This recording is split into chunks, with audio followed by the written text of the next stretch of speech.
आप सभी का अपने ऑनलाइन क्लासेस में स्वागत करता हूं। जैसा कि आप लोग जान रहे हैं कि हम को आज जो चर्चा करना है क्लास 10 का विज्ञान पढ़ेंगे। ये विज्ञान का हमारा दूसरा लेसन है, जिसमें से पहले लेसन हमने पढ़ा रासायनिक अपक्रिया एवं समीकरण।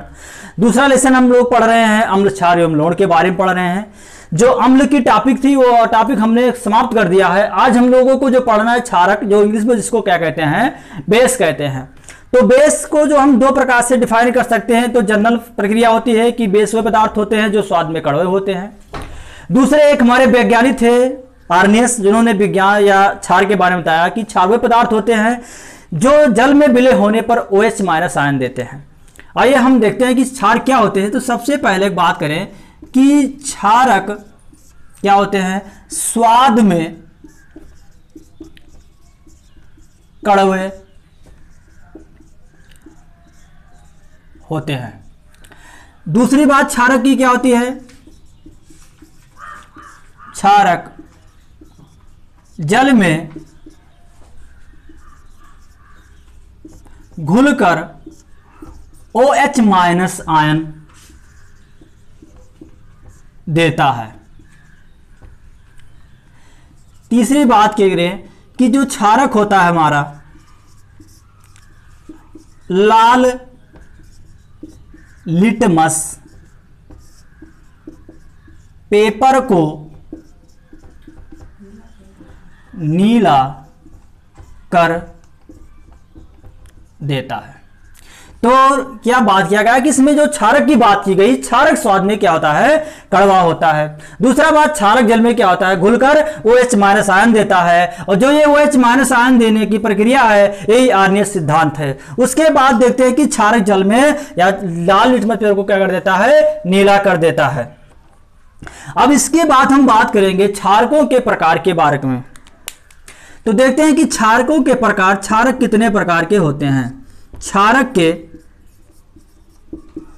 प्रकार, जिस प्रकार हमने अम्ल के बारे में पढ़ा था कि अम्ल दो प्रकार से होते हैं, उसी प्रकार क्षारक भी हमारे दो प्रकार के होते हैं। अम्ल में भी हमने पढ़ा था, एक अम्ल हमारा प्रबल अम्ल होता है और दुर्बल अम्ल होता है। प्रबल अम्ल वह अम्ल होते थे जो जल में पूर्णतया घुलित होकर H+ आयन देते थे। दुर्बल अम्ल वह अम्ल होते थे जो जल में पूर्ण रूप से घुलित नहीं होते थे। उसी प्रकार आज हम पढ़ेंगे क्षारक के भी प्रकार। तो क्षारक दो प्रकार से होते हैं, एक हमारा होगा प्रबल क्षारक और दूसरा क्या होगा, दुर्बल क्षारक। तो देखते हैं कि प्रबल क्षारक क्या होते हैं। प्रबल क्षारक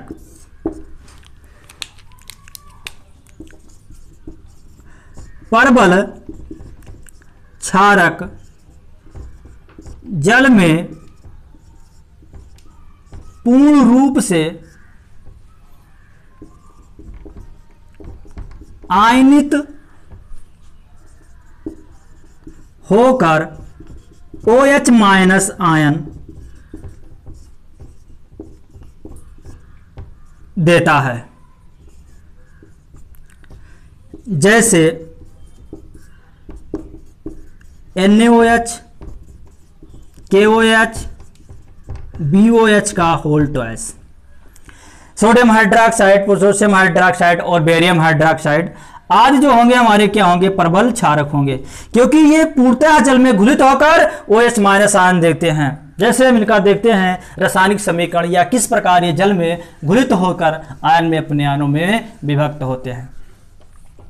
अब सोडियम को यदि हम जलीय विलयन लिया जाए, एक्वस सॉल्यूशन सोडियम का, सोडियम हाइड्रोक्साइड का, तो ये यहां से लेंगे तो हम जानते हैं कि सोडियम हमारा क्या है, धातु है। और तो धातु में इलेक्ट्रॉन त्यागेगा और ये हमारा यहाँ पर इस प्रकार के आयन में विभक्त होगा। तो यहाँ पर ये सोडियम आयन और यहाँ पर ये माइनस हाइड्रोक्सी आयन बनाएगा। दूसरा हमारा क्या है, potassium hydroxide, KOH। Potassium hydroxide का जलीय विलयन लेंगे तो ये पोटेशियम आयन और OH आयन में क्या हो जाता है, विभक्त हो जाता है। जो इस प्रकार के गुण को प्रदर्शित करेंगे वो हमारे क्या कहलाएंगे, प्रबल अम्ल या प्रबल क्षार कहलाएंगे। उसके बाद देखते हैं दुर्बल क्षार की।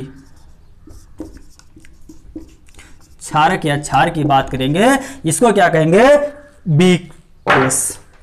तो दुर्बल क्या होता है, हम लोग पहले बात की कि जो दुर्बल क्षारक होते हैं वो जल में पूर्ण रूप से आयनित नहीं होते हैं, या जल में पूर्ण रूप से आयनित होकर OH माइनस आयन नहीं देंगे। इनका उदाहरण देखते हैं, जैसे ये कैसे, जैसे NH4OH ammonium hydroxide, aluminium hydroxide. तो अब देखते हैं कैसे ये जल में आयनित होते हैं और कई प्रकार की ये अपने आयन को क्या करते हैं, विभक्त करते हैं। तो NH4OH अमोनियम हाइड्रोक्साइड का जलीय विलयन जब लिया जाएगा तो यहां पर ये अमोनियम आयन NH4 प्लस क्या देगा, यहां पर OH माइनस आयन देगा। उसके बाद लिया गया है एल्यूमिनियम हाइड्रोक्साइड का जलीय विलयन लिया जाएगा, तो ये भी हमारा क्या देगा, एल्यूमिनियम आयन देगा, और यहाँ पर 3 मूल हमको हाइड्रोक्सी आयन प्राप्त होंगे। तो जो इस प्रकार या इन सभी गुणधर्मों का पालन करेंगे यह हमारे क्या होंगे, दुर्बल क्षार होंगे। क्योंकि यहाँ पर हम देखें, जो बात किया जाए तो यहाँ पर जो इनकी संरचना की बात किया जाए, यह अमोनिया से लिया गया है, इसके अमोनिया से लिया गया है। तो जो अमोनिया की बात किया जाए, अमोनिया में नाइट्रोजन परमाणु होता है, तो नाइट्रोजन परमाणु की बात की जाएगी तो नाइट्रोजन परमाणु में 3 बॉन्ड पेयर इलेक्ट्रॉन होते हैं और 2 लोन पेयर होते हैं। इन्हीं लोन पेयर में बॉन्ड डिवीजन होने के कारण जब इसमें एक एक्स्ट्रा हाइड्रोजन परमाणु आ जाता है तो यहां पर 1 प्लस चार्ज दिखाई दे रहा है। तो ये हमारा क्या हो गया, दुर्बल क्षार। उसके बाद हम पढ़ेंगे क्षारकों के भौतिक गुण के बारे में। क्षारकों के भौतिक गुण क्या होते हैं, तो क्षारकों के भौतिक गुण देखते हैं।